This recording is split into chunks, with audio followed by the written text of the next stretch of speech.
ziddiyatli to'qnashuvlar, qiyinchiliklar, qanday qilib Bobur o'z yurtini tashlab Hindistonga ketib qolishga majbur bo'lganlari, vatan sog'inchi barcha sizlarga demak tanish hozir. Xo'p, o'tgan darslarimizni mustahkamlash maqsadida sizlar bilan bitta o'yin quramiz. Xo'p, o'yinimiz musiqiy do'ppi deb ataladi. Ya'ni men hozir musiqa qo'yaman. Mana bu do'ppini sheriklaringga musiqa davomida kuydirib ketasizlar. Musiqa kimda to'xtab qolsa, finalga tartib bilan o'ynaymiz. Kelishdiga?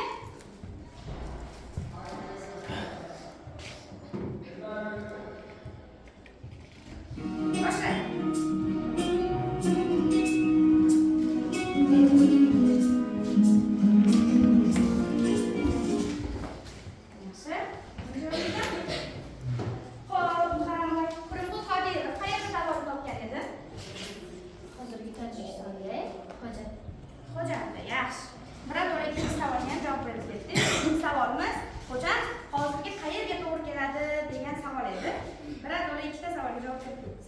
Davom etamiz.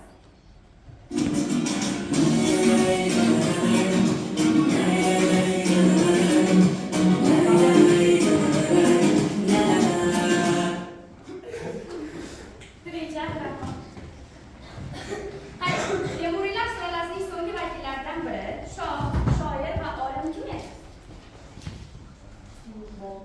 Albatta, siz oxirida kelishamiz. Shundiga sizni jamoangizdan bitta to'g'ri javob, siznikidan bitta bo'ldi. Xo'p, davom etamizmi? Atrof o'tirasizmi?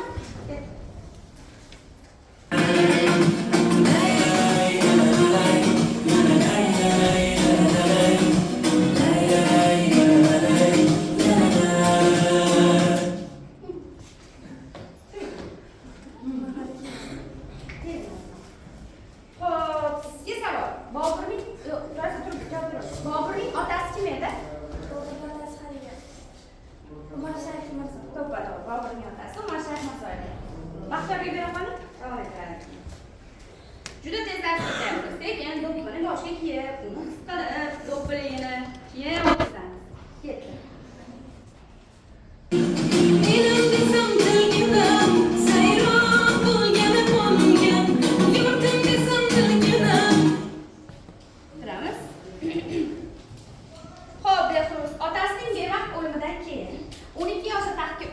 Boburning maqsadi nima edi?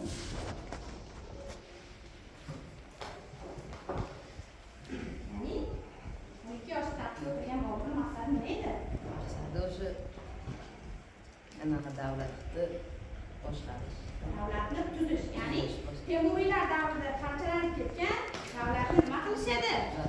Tiklashish. Javobingiz qisman to'g'ri. Mayli. Xo'p. Davom etamiz.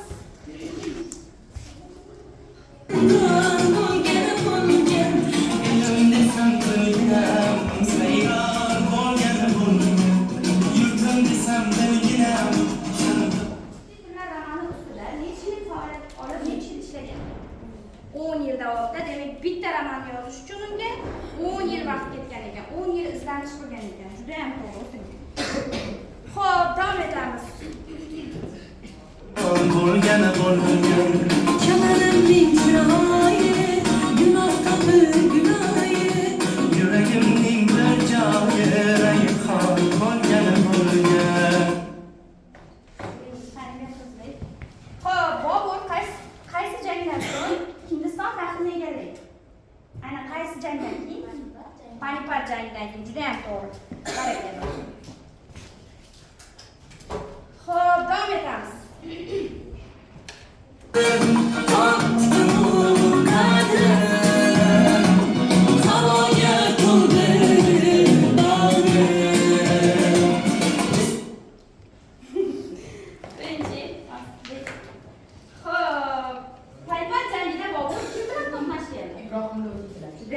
Ibrohim Lo'li bilan demak jangda g'olib bo'lib Hindiston taxtini egallashga muvaffaq bo'ldi. Yaxshi, davom etamiz.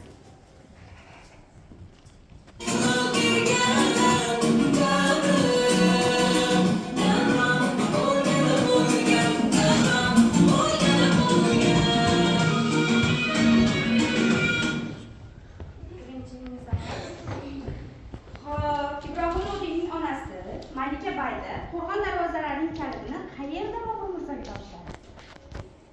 Ya'ni qayerda?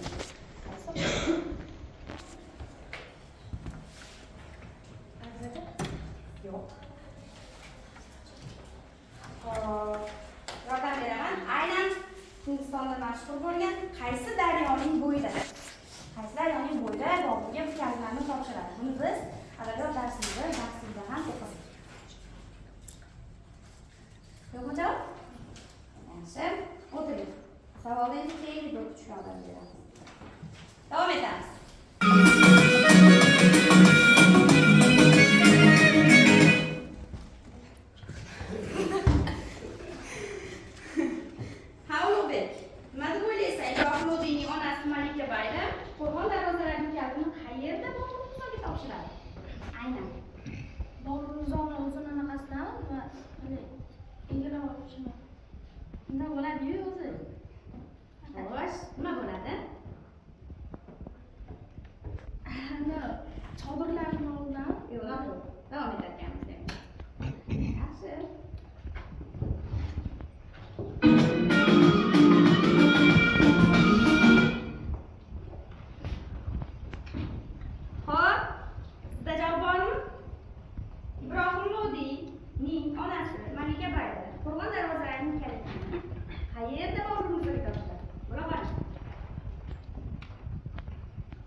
Shunda so'zning ma'nosi to'ppa-to'g'ri. Shunda so'zning ma'nosi qotil degani. Yaxshi, barakalla. Demak, shu bilan biz o'tgan darslarimizni, ya'ni umumiy tarzda Firqul Qodiriyning hayot ijodi va Bobur haqida qisqacha takrorlashtirib oldik. Endi sizlar bilan bugungi yangi mavzu bilan tanishamiz. Xo'p, bugungi mavzuyimiz demak badiiy tahlil asoslarini o'rganamiz, ya'ni konfliktni. Badiiy tahlilda, ya'ni badiiy asarlarda konflikt qay holatda keladi? Konflikt o'zi nima? Bu haqida biz sizlar bilan o'tamiz. Berib turing kitobni. Xo'p, kitobimizni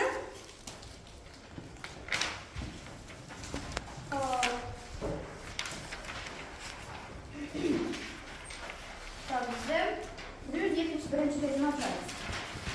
Va bugungi mavzuni daftarimizga yozib olamiz. Biz mavzuni yozib olsalaring, mavzuni tushuntirishga kirishamiz. Oliy vaziyat. Ikkinchisi, xo'p, qahramonning tabiat kuchlariga yoki o'zini o'rab turgan muhitga bo'lgan ziddiyati, qarama-qarshiliklari, demak, ikkinchisi bo'ladi. Uchinchisi esa qahramonning o'zi ichki kechinmalari, ya'ni o'zini ichida bo'ladigan qarama-qarshiliklar, o'zini ichida bo'ladigan ziddiyatlar, demak, bu uchinchisiga kiradi. Har bir insonni asli nazar solsak, ichkarisiga, har bir insonning ichida o'zi bilan o'zi kurashish ketadi. Ya'ni sizda yaxshi o'ylarim bo'ladi, yomon o'ylarim bo'ladi. Mana shu nima deyiladi? Bu konflikt deyiladi. Konfliktga misollarni biz Boburning hayotidan, Yulduzli kunlar asarining ichida juda ham ko'p ko'rishimiz mumkin. Juda ham ko'p ziddiyatli vaziyatlar, yaxshi bo'lib turgan jarayonda yomon voqeaning birgalikda kelishi. Konflikt bu badiiy asarning qiziquvchanligini, o'qilishini, davomiyligini oshirib beradigan narsa hisoblanadi. Xo'p. Demak, o'sha aytib o'tganimdek, konflikt shu bo'layotgan voqealarni bizni harakatlantiradi, sujet qahramonlarini harakatlantiradi va o'sha asarni o'qilishini ta'minlaydi. Badiiy asarda demak birgina emas, bir nechta konfliktlardan iborat bo'lishi mumkin. Masalan, har xil turdagi konfliktlar. Mana bu konfliktni 3 turini sanadi-ku. Tushunarli bo'ladimi hammaga? Ana shu sanagan 3 turimizda hamma turidan ham badiiy asarning ichida bo'lib o'tgan bo'lishi mumkin. To'g'rimi? Masalan, sizlarga misol tariqasida keltiradigan bo'lsam, Abdulla Qodiriyning bundan oldingi darslarimizda Mehrobdan chiqqan asarini o'qidik, to'g'rimi? Ana shu Mehrobdan chiqqan asarida Anvar bilan Abdurahmonning muomalasi, o'sha munosabatlari asar davomidagi konfliktga katta bitta misol bo'ladi. Chunki qanday muammosi bor edi ularning? Anvar kambag'al bola bo'lishiga qaramasdan o'zining ilmiga, o'sha zirakligi, zehni kuchliligini natijasida xon saroyiga mirzo etib tayinlandi yosh bolada. Vaholanki mana shu vaziyatda Abdurahmon oddiy masjidning mullasi edi va bu uning nafsoniyatiga qaysidir ma'noda tegdi. Va ular o'rtasida, ya'ni qahramonlar o'rtasida ziddiyat kelib chiqdi. Mana shu holatga biz nima deyapmiz? Konflikt deyapmiz. Biz ana shu konfliktning natijasida Anvarning, Ra'noning, Abdurahmonning munosabatlarini sekin-astalik bilan nima qilib boramiz? Tushunib boramiz. Ya'ni konflikt bizga asarning qiziqarliligini, asarning ishonchliligini nima qilib berarkan? Ochib berarkan. Yana bitta misol keltiradigan bo'lsak, Xudoyberdi To'xtaboyevning Saroq Devrining asarida Hoshimjon haqiqiy hayot bilan o'zini xayollaridagi hayotni adashtirib qo'yadi va ana shu real hayot bilan uning o'qimasdan turib ham katta odam bo'lish mumkin, men o'qimasa ham zo'r bo'lib ketaman deb o'ylashi real voqelik bilan o'sha haqiqatga qarama-qarshi va bu holat ham konfliktni keltirib chiqaradi. Bu roman ikkalasini tanlaganimiz sababi ikkalasi ham sizlarga nima emas, notanish emas. Ikkalasi ham tanish, ikkalasini ham o'qigan. Konfliktni sizga tushunarli bo'ldimi? Qaysidir ma'noda tushunarli bo'ldi. Demak, konflikt degani shu ziddiyat, qarama-qarshilik, asardagi ziddiyatli, qarama-qarshilik jarayonlarini ko'rsatib o'tadi. Endi, hurmatli o'quvchilar, konflikt agar sizlarga tushunarli bo'lsa, hozir men sizlarga bittadan list beraman. Mana shu sizlar bilan biz Yulduzli kunlar romanini kitobga berilgan parchasidan tashqari alohida to'liq o'zi ham o'qidik kitobni. Imkon qadar o'qidi ham. Ba'zilar o'qib tugatdi, ba'zilar yarmigacha ketdi. Har holda kitobda berilgan mavzudan ko'proq bilim olinadi deb o'ylayman. Endi mana shu o'qib o'rganganlaring asosida o'ylab ko'ringlarchi, Boburning hayotida, Yulduzli tunlar asarida qanday konfliktlar bor edi? Qanday konfliktga misol bo'la oladigan dalillar bor? Ya'ni qaysi jarayonda Bobur ziddiyatga uchradi, qaysi jarayonda qarama-qarshilik bo'ldi, qaysi jarayonda boshqa qahramonlar bilan, qaysi jarayonda o'zining his-tuyg'ulari bilan. Masalan, bitta misol keltiradigan bo'lsak, Bobur Hindistonga ketgan taqdirida ham Andijonning sog'inchi bilan Andijonda qumsal yashaydi. To'g'rimi? Bir tarafda uning Andijonga bo'lgan sog'inchi bo'lsa, bir tarafda Hindistonni tashlab ketmaslik. U yerda endi o'zining saltanatli yurtishligi ana shu ham sizga bitta konfliktga misol bo'ladi. Tushunarliga? Demak, jamoalarga topshiriq berildi. Olmasangiz, mana shunga o'zingiz fikringizni yozasiz. Konflikt haqida va bitta jamoangiz bitta a'zosi chiqib, uni bizga tahlil qilib beradi. Sizlarga 5 daqiqa vaqt.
Badiiy adabiyotda, badiiy asarlar o'qiganingizda adabiyotda faqat adabiyot yoki bir nasriy bayonni o'qimaysiz. Uni har xil fanlar bilan bog'liqlik taraflari bor. Masalan, san'at bilan bog'liqligi bor. Mana bu hozir o'qiyotgan Yulduzli tunlar romani tarix bilan chambarchasi bor. Ya'ni tarixiy voqelikni sizga badiiy yo'l bilan tushuntirib o'tib ketgan. Ya'ni sizga qiziqarli tarzda siz bu to'qib chiqarilgan yoki mubolag'a asar o'qimayapsiz, tarixiy asar. Ya'ni bu asarning tarix bilan o'zaro nimasi bor ekan? Bog'liqligi bor ekan. Yaxshi. Chiqing chiqaring. Dilorbek, Munisa, Baxtiyorjon. Dastlab sizlarga eshitaylik.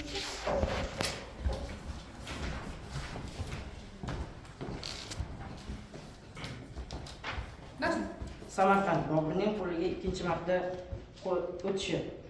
Bobur Samarqandni tashlab chiqib ketgandan keyin Samarqand Shayboniyxon qo'liga o'tadi. Shundan keyin Bobur o'zining 240 navkari bilan Shayboniyxonga bas kela olmasligini biladi. Lekin u kuz kunlarining birida kechqurun o'zining askarlari bilan Samarqandga yashirincha borib, Samarqandni yana oladi. Keyin Shayboniyxon o'zining 11 ming suvorisi bilan Samarqandga kelganda Bobur Samarqand darvozalarini berkitib oladi. Shu paytda Bobur ozgina bo'lsa ham quvongan bo'ladi. Shayboniyxon o'sha paytda jahl otiga mingan bo'ladi. Ya'ni Boburning quvonchi hamda Shayboniyxonning jahli, ya'ni xursandchilik va xafagarchilikni siz konflikt holati deb olib kelyapsiz. Yaxshi. Davom eting. Ibrohimning onasi Malika Bayda Panipat jangida o'ldirilgan o'g'li uchun bir paytda azob tutayotgan payt Bobur bu paytda Ibrohim Lodinni yutgani uchun xursand bo'ladi. Siz ham xursandchilik va xafagarchilik holatining bir xil kelishini konfliktga olgansiz. Yaxshi. Bu ham qaysi ma'noda to'g'ri. Ya'ni ikki xil hissiyotning birgalikda kelishi, qarama-qarshilik. Xo'p. Bizning javob Bobur shunday xulosaga keldiki, Bobur Panipat jangida g'alaba qozonib, Ibrohim Lodiyni davlatini Hindistonni bosib oladi. Bu paytda Malika Bayda davlat kaltini topshirayotganda yig'lab beradi. Lekin Bobur bu paytda xursand edi. Yo'q. Bu qaysi ma'noda noto'g'ri. Aynan ana shu Malika Baydaning yig'lab Boburga kalbini topshirayotgan holatini eslab ko'rganda, ana shu paytda Malika Baydani agar Bobur haqiqatda xursand bo'lib, agar Bobur yomon shaxs bo'lganda edi, Malika Baydani yo'q qilib yuborsa bo'lardi. Lekin u Malika Baydaga nima qildi? Rahm qildi va o'zini shaharlarida bemalol yurishini, o'zini joylarini o'ziga qaytarib berdi. Bu yerda Boburning naqadar adolatli boshqaruvchi ekanligini tushunsak bo'ladi. Bu nimas qaysi ma'noda noto'g'ri. Xo'p, yaxshi, o'tiringlar. Bu jamoada yana kim bor? Mana sizga. Yana kimlarda bor? Xo'p. Qancha? Yana ishlayapti.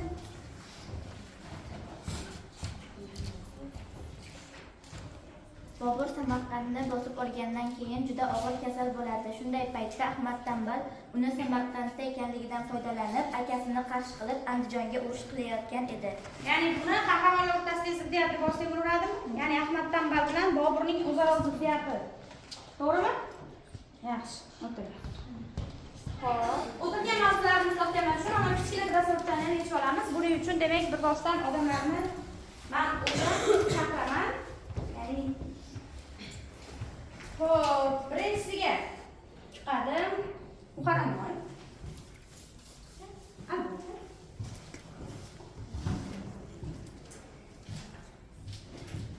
Xo'p, sizga mana buqa. Katta harflar bilan yoziladi. Birinchi savol. Bobur tomonidan yozilgan eng mashhur asar qaysi? Boburni eng katta asar qaysi?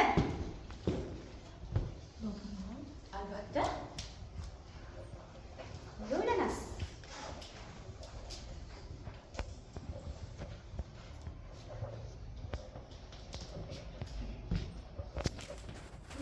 Yaxshi, o'tiring. Lazizbek, qanaqa bor?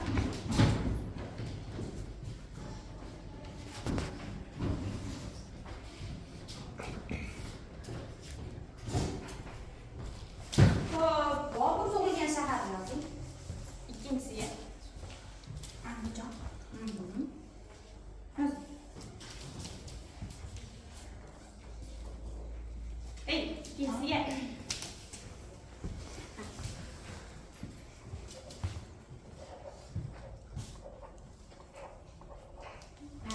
Andijon.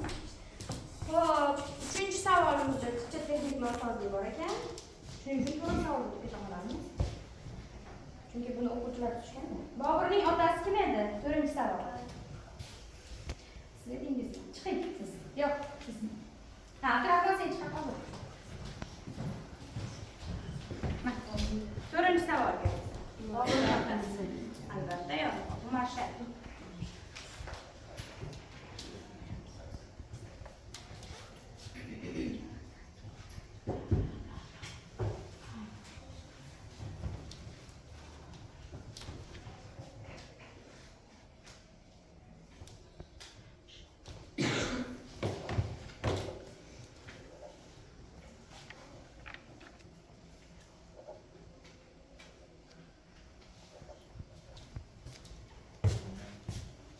Menimcha S va H ni alohida qilgan bular.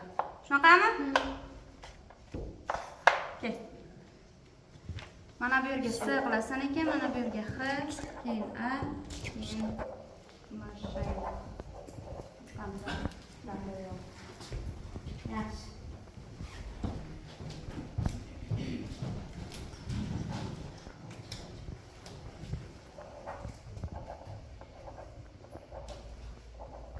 Sizlarga juda ham ko'p marta aytdim. S bilan H alohida kelmaydi so'zlaydigan. Xo'p. Oxirgi savolimizga chiqingchi.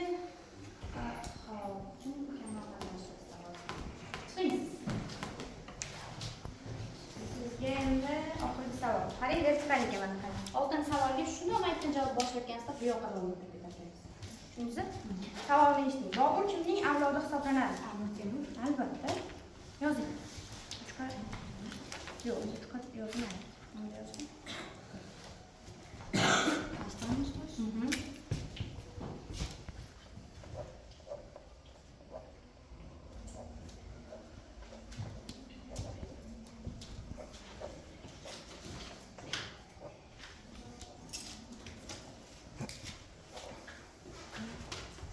Bu crossword uchun hech qanday ball bermadim. Chunki juda ham sodda tuzilgandi. Shuning uchun. Xo'p, endi o'quvchilar, sizlarga bir savol bermoqchiman. Mana Bobur mavzusini o'tyapmiz. Bobur nafaqat nasriy asarlar yozgan, nafaqat shoir, nafaqat balki u demak shoirlik ham qilgan. Uning juda ham ko'p ruboiylarini biz bilamiz, hikmatli so'zlarini, g'azallarini bilamiz. Endi hozir uchala guruhdan qani Boburning ruboiylaridan biladigan insonlar bormi? Yodlaganmizmi Bobur ruboiylarini?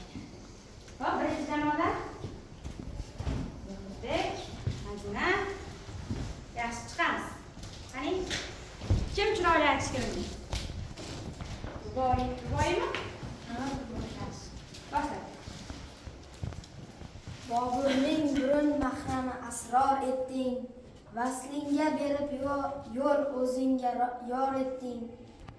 Oxir bording dog' omizor etding, hijron alami birla o'zingga giriftor etding. Barakalla. Jondan seni ko'p sevarmen ey umri aziz, sondan seni ko'p sevarmen ey umri aziz.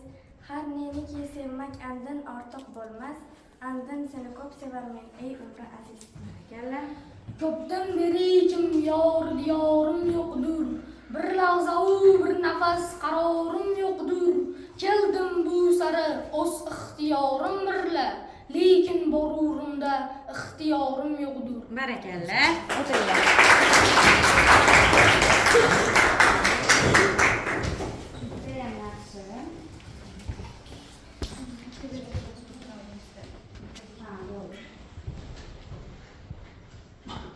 Yaxshi. Demak, sizlar bilan bugungi mavzuyimiz konflikt mavzusi edi. Xo'p, mavzuga juda ham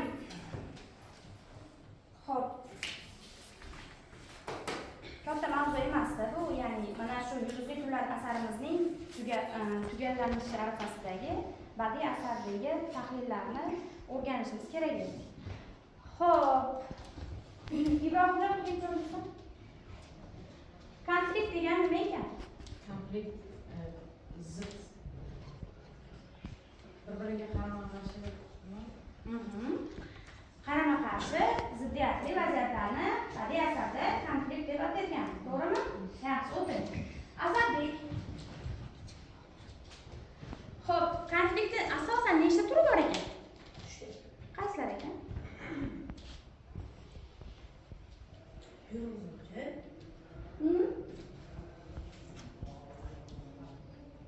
Konfliktning 3 ta turi bor edi. Ular qaysilari?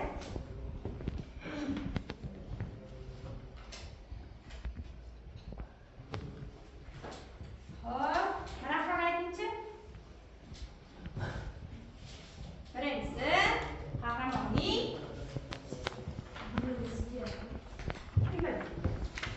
boshqa qahramon. ha, bitta qahramonning boshqa qahramon bilan. Bu birinchisi. Yaxshi, o'tiring. Ikkinchisini aytingchi. Qahramon o'zining ichidagi tuyg'ularidagi Ha, ichki dunyosi, his-tuyg'ulari bilan bo'lgan kurash, qarama-qarshilik. O'tiring. Rahmat. Xo'p, uchinchisi endi. Uchinchisi. Azalbek berasiz.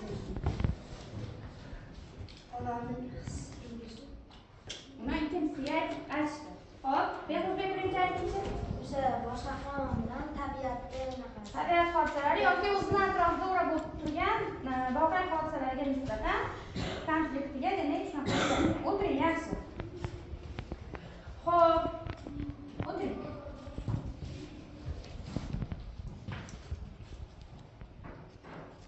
Nurmuhammad birinchi. Konfliktni asardagi asosiy o'rni qanaqa ekan? Nima vazifani bajarib bergan? Nimada hikoyani harakatlantirishga Ya'ni asarni o'rtoq hikoya bo'lsin, qahramon bo'lsin, asosiy harakatlantiruvchi kuch hisoblanadi. Juda ham to'g'ri. O'tiring. Xo'p. Kim endi? Kim? Qani Baxtiyor qarang, badiiy asarda konflikt faqat bir o'rinda kelar ekanmi? Yo'q. Turli joylarda kelishadi. Ya'ni bittadan ko'p o'rinda ham ko'p o'rinlarda kelishi mumkin, to'g'rimi? Yaxshi.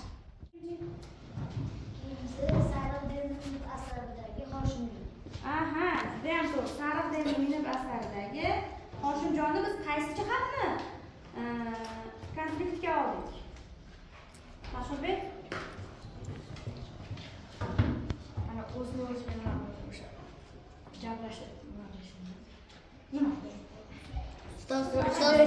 Behruzbek ichida yaxshi.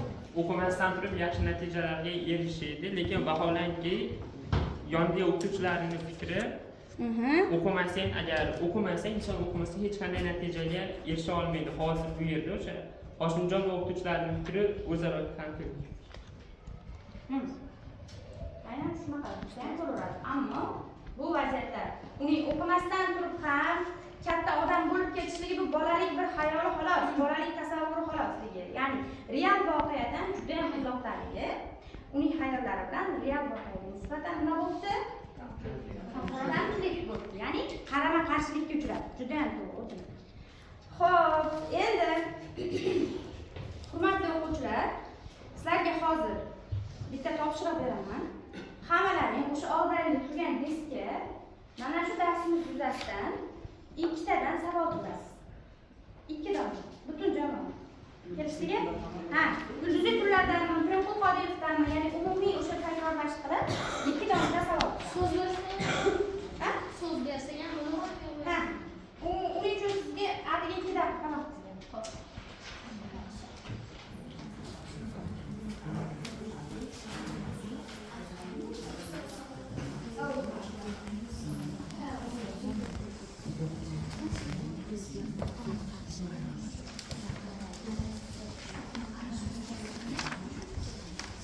Birinchi jamoa bitta savol tayyormi? Bizda tayyor. Turing, uchinchi jamoa. Uchinchi jamoa eshitamiz, sizlarga savol kelyapti. Mana ayting. Zulmbekning laqabi nima edi? Ya'ni u yulduzli turlar asarining ichidan kelyapti. Sizlarga men kitobini o'qitgandim. Bu darajada Xo'p, bormayman boshqa. Haligi Hirotdagi Muzaffar Mirzoning akasi kim edi?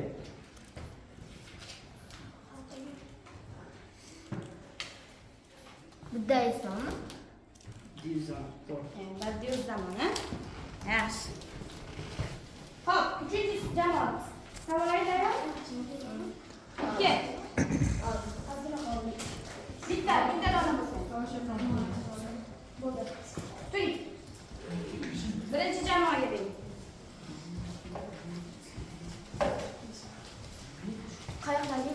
xonaga yetayotganlarida Bobur kimni kemaning tumshuq tomonidagi xonaga xosga boshladi.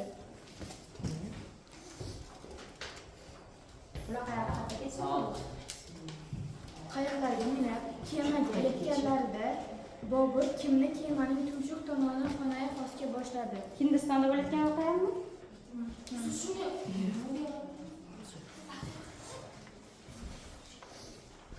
Bormi javob? Bobur asosan kimni yonida olib yuradi? Qosimbek yoki No'yon ko'karlar. Aytman, Xo'ja Kalonbek. Yaxshi, sanasi kimni ko'payapti? Shunda kamayapti.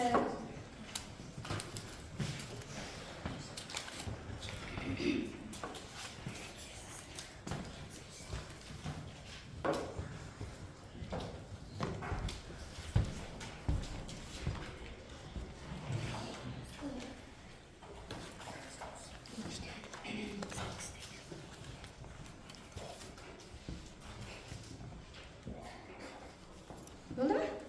Bo'ldi. Xo'p, birinchi jamoada nechta ekan? 8 edi. 8 ta, ikkinchi jamoada 10 ta. Xo'p, uchinchi jamoada.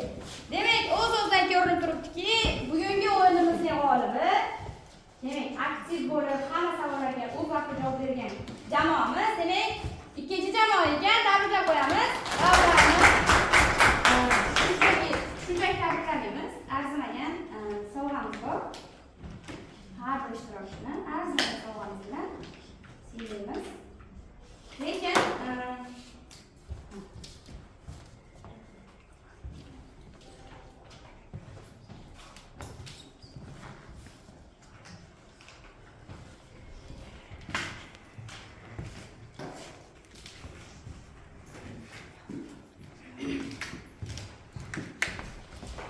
bugungi darsimizda qatnashgan hammaga rahmat. Xo'p, endi sizlarga uyga vazifa yozib oling daftaringizga.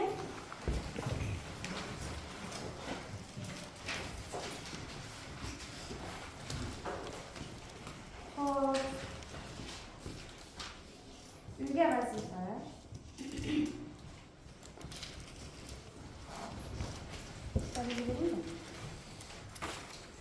Xo'p, mana bu yerda sizga QR-kod berib qo'ygan. Mana shu QR-kodni bosasiz va Pirimqul Qodirovning ilinj hikoyasini o'qiysiz. Va shu bilan bizni Pirimqul Qodirov hayoti, ijodi va unga bog'liq bo'lgan u yozgan mana bu Yulduzli kunlar asarimiz Pirimqul Qodirov janoblarining oxirgi o'qiyotgan hikoyalari bo'ladi. Va shu bilan biz yangi mavzuga o'tib ketamiz. Deyarli bir oy biz shu mavzu bilan sizlardan shug'ullandik va o'ylaymanki, Boburni hayotiga oid nimadir oldingiz, qaysidir o'rganmagan, bilmagan narsangizni bildingiz deb o'ylayman. Uyga vazifa demak sizlarga ana shu Pirimqul Qodirovning ilinj hikoyasini bir qator o'qiymiz va kelasi darsda so'zlab beramiz. Kelishdikmi?